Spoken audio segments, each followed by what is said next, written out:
Hello? Okay, there we go. How many here today think that we have a problem with global warming? How about a problem with the pollution of the air, the land, and the waters? How many think we have a problem with the overuse of our natural resources? And how many think we have a problem with overpopulation? How many of you think we can do something about any of those?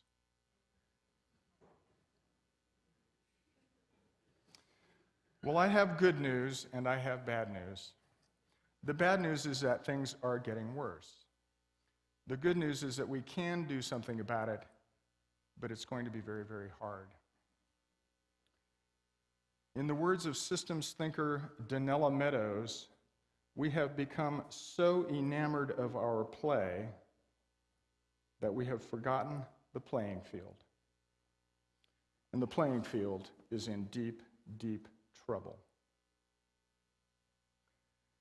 So with this audience, I'm not going to spend any time trying to convince anyone that global warming is real or that it comes from human causes. I'm going to take that as a given. But I believe that it's also an existential threat. And by existential, I mean that it threatens not just our cultures and our civilization, but our existence as a species. It also threatens the existence of countless other species and the existence of the very web of life itself. If you have doubts about that, that's understandable. All I ask is that you go familiarize yourself with the science and the reports from the field, after which you'll probably want to curl up into a fetal position and weep for a while. And you probably are going to need to scream in anger and frustration, and that's okay. But when you're done, the world is going to need you.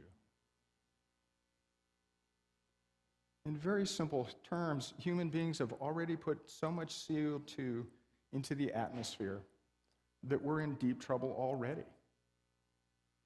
We've heard a lot of talk about limiting global warming to a 2-degree centigrade temperature rise, but in order to make that happen now, we'd need a global mobilization similar to the one we had here in the United States during World War II. And the chances of that happening are slim to none. And since efforts to slow or stop CO2 emissions have failed, it appears we're on track for a 4-degree Celsius temperature rise by the end of the century. There's a little wiggle room in there. Maybe it's going to be 3 degrees, but that's still around 7 degrees Fahrenheit for us metrically challenged folks. And that's fast. It's too fast. It's too fast for plants and animals to adapt.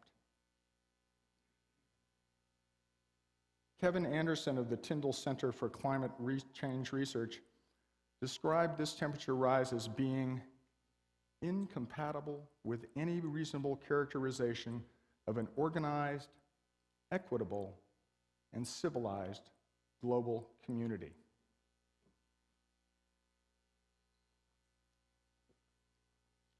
So the effects of this temperature rise are predicted to range from the severe to the catastrophic. It's the frying pan or the fire, basically. There will be massive, irreversible effects on all life on the planet. And even at the lower end of that affect scale, there's going to be widespread disruption of our social, economic, and political systems. And at the worst, we're looking at a large-scale extinction event, which might very well include us. That's a problem. And we could probably deal with that, except for this other little problem, which is that our global civilization is out of control. There's nobody in charge.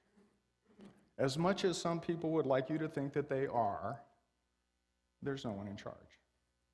Instead, we have 7 billion people with competing interests who can't agree on much of anything, much less take action about it. And we don't have to look any further than our own paralyzed government for an example. Our social, economic, and political systems are starting to break down under the pressures of all these people and their demands. Our ecosystems are starting to break down under the pressure of all us humans and the sheer volume of our waste products. That's the big picture, and it's not a happy one. But unless we face the reality, we can't begin to deal with our future.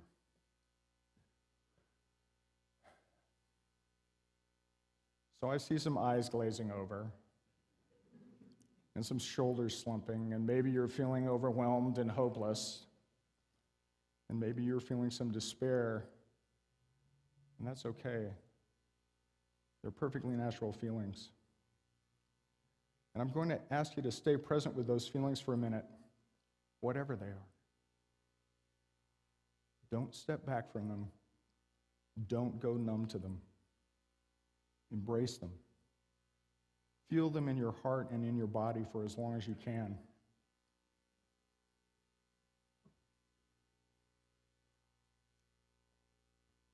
I've been to that place of despair and hopelessness more times than I can count. I first became aware of global warming in the late 1980s. And in the last 35 years, I've been on that emotional roller coaster so much, they hold a special seat for me. But there is a way to smooth the ride out, and sharing that is one of the reasons I'm here today. So I want to shift gears, and I ask you to take a deep breath or two and let go of those feelings if you can. Maybe reach out and hold hands with somebody next to you, if you're comfortable doing that. Take another deep breath. And now I'm going to ask you to think of something that you are grateful for. And it could be your partner, it could be your kids, it could be our glorious New Mexico sunsets. If you're me, it could be that first cup of coffee in the morning. But whatever it is, I want you to savor that gratitude. Revel in it a little bit. And let it spread through your body like a warm glow. And hold on to that feeling. Just stay with it. Because gratitude is the place that we will start from and return to as we face what lies ahead.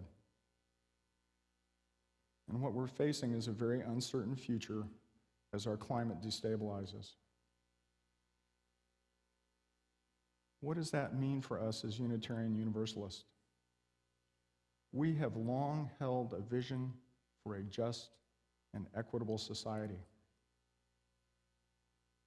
And we've depended on the government to be the instrumentality for that society through the social safety net, through laws that provide some equality of opportunity and fair treatment, and all the other ways having an organized central government can support those goals.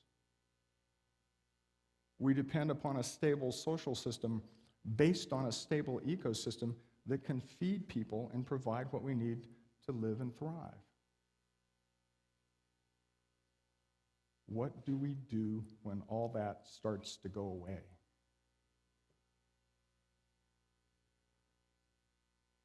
I can see skepticism in a few faces. It's hard to imagine that our lives could be any different, or that things could change that fast. But I'd like to remind you that just 100 years ago, there were 5.5 million cars on the road worldwide. Today, there are well over 1 billion. 30 years ago, there was no World Wide Web, no e-commerce, no Google, no Amazon. Things can change very, very quickly. And the 4 most dangerous words in the world are either, "It can't happen here," or "It's different this time." I can't decide which one. So what will we do when all of that starts to go away. And I believe that this is going to happen in our lifetimes. It's already started. We can already start to see some cracks appearing. And it's going to be worse for our children and worse for our grandchildren. And we may not have any great-great-great-great-great-great-grandchildren. The potential for disaster really is that big. And I wish to God that the evidence added up differently. I really do. But I've been studying this for close to 30 years now. I wish to God I could stand up here and give you a sermon about Selma and racial justice today. But to do that would be to fail you both prophetically and pastorally. There are many good people down in Selma today remembering the events of half a century ago. Many of them are UUs that we know personally. We've made great strides against racism since then, and there is so much more work to be done. But all of that and more is at risk if we don't face this larger problem and face it soon. This is our Selma. This is the great challenge of our age.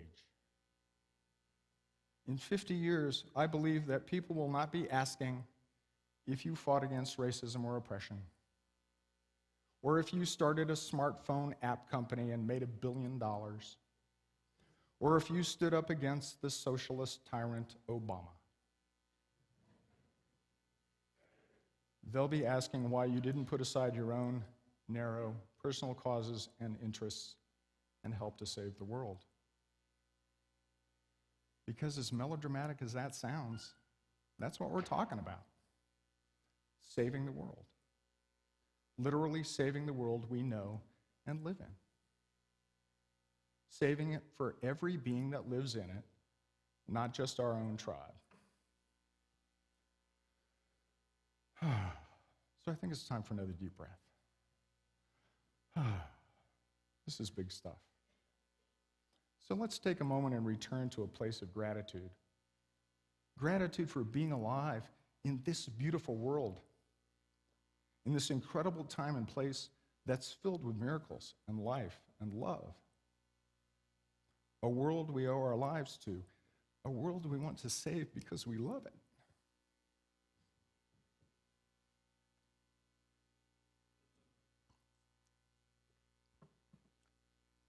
When we look ahead to a world increasingly destabilized by climate change, what do we do? Before I share an answer with you, I want to share with you a process from the work of Joanna Macy. We've worked with it a little bit already, staying present with our despair and our hopelessness, and grounding ourselves in gratitude. Joanna Macy is a well-known activist and a scholar of Buddhism, systems theory, and deep ecology. Over the years, she's created what she calls the work that reconnects. And the latest iteration of that work is in this book, Active Hope: How to Face the Mess We're In Without Going Crazy. It's co-authored with Chris Johnstone. I've been working with this book a lot lately. Now, Active Hope is a process and a practice. It's about our ability to make choices about how we respond to crisis, to choose hope, not blindly, but with the full knowledge of the danger and difficulty we face. And there are 4 stages to the spiral of the work that reconnects. Coming from gratitude, honoring our pain for the world, seeing with new eyes, and going forth. And I'm going to quote Joanna here because she says this better than I ever could. When we come from gratitude, we become more present to the wonder of being alive in this amazing living world, to the many gifts we receive, to the beauty we appreciate. Yet the very act of looking at what we love and value in our world brings with it an awareness of the vast violation underway, the despoliation and unraveling. From gratitude, we naturally flow into honoring our pain for the world. Coming from gratitude helps us build a context of trust and psychological buoyancy that supports us to face difficult realities in the second phase. Dedicating time and attention to honoring our pain for the world ensures that there is space to hear our sorrow, our grief, outrage, and any other feelings revealing themselves in response to what's happening in our world. Because admitting the depths of our anguish, even to ourselves, takes us into culturally forbidden territory. From an early age, we've been told to pull ourselves together, to cheer up or shut up. But by honoring our pain for the world, we break through the taboo that silences our distress.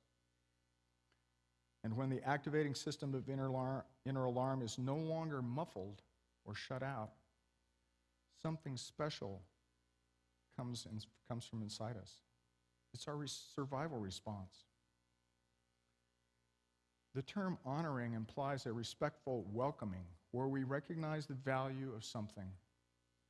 Our pain for the world not only alerts us to danger, but also reveals our profound caring. And this caring derives from our interconnectedness with all life. We don't need to fear our pain and our grief, our outrage. And in the third stage, we step further into the perceptual shift that recognizes our pain for the world as a healthy expression of our belonging to life. Seeing with new eyes reveals the wider web of resources through our rootedness within a deeper ecological self.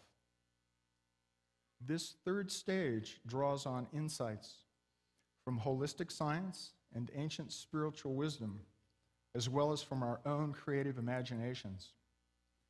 It opens us to a new view of what is possible and reminds us of our power to make a difference.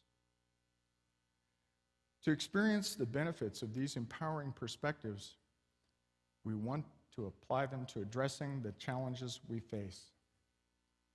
So the final station, going forth, involves clarifying our vision of how we can act for the healing of our world, identifying practical steps that move our vision forward.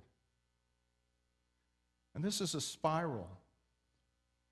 You begin again after going forth into gratitude and honoring pain and seeing new eyes, and this can happen over a lifetime, over a day, several times within a day. And the spiral offers us a transformational journey that deepens our capacity to act for the sake of life on earth. And as we allow ourselves to be guided by this form, it isn't just us acting. We're letting the world act on us and through us. End quote. But what about the question? What will we do? I did promise you an answer. And the answer is that we don't know. We are on new ground here. We've never had to deal with a world of 7 billion people. A world in crisis, a world that's starting to come apart at the seams. We have some clues to guide us. There are clues from deep ecology, from indigenous wisdom traditions, from mystical religious sources, from our own work in anti-oppression, anti-racism. I know if we work with the active hope process, the world and its beings will help us. We know that we will have to relearn how to live simply and to give up our developed world lifestyles so that the world may live.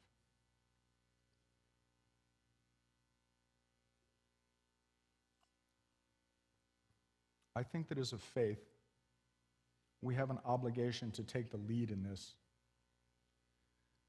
to turn all of our efforts to stopping additional CO2 emissions however we can, with whomever, under any banner.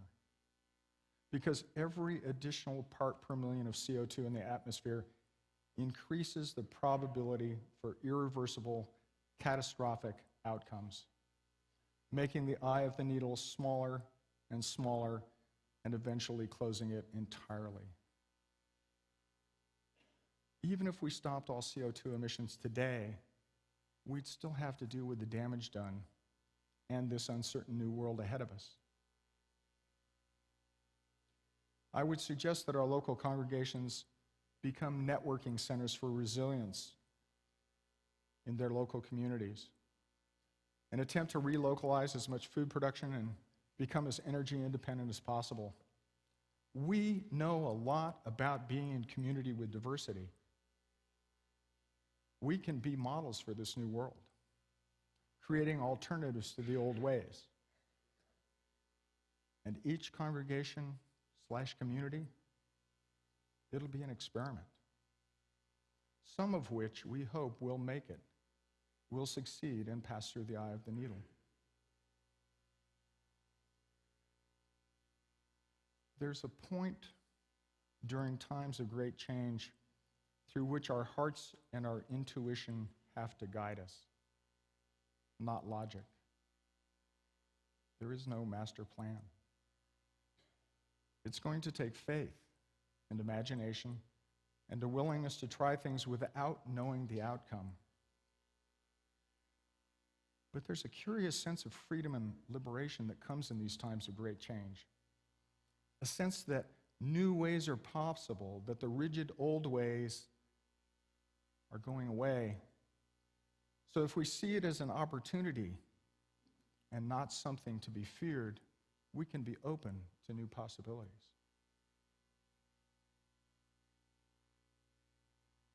In closing, I'd like to say that I don't think there's any way for us to avoid going through what lies ahead. There's no place to go to. There's no planet B. And we can no longer pretend that we have time for business as usual. As Joanna said, the line between good and evil runs through the landscape of every human heart. We have met the enemy, and they are us, to paraphrase my old friend Pogo. What we do have is a choice about how we meet this future. We can act to save the world or not, to change and turn towards a new way of life or not. In the words of the Hopi prophecy, we are the ones we've been waiting for. Perhaps we are the Shambhala warriors of the prophecy. Who else will save the world if not us?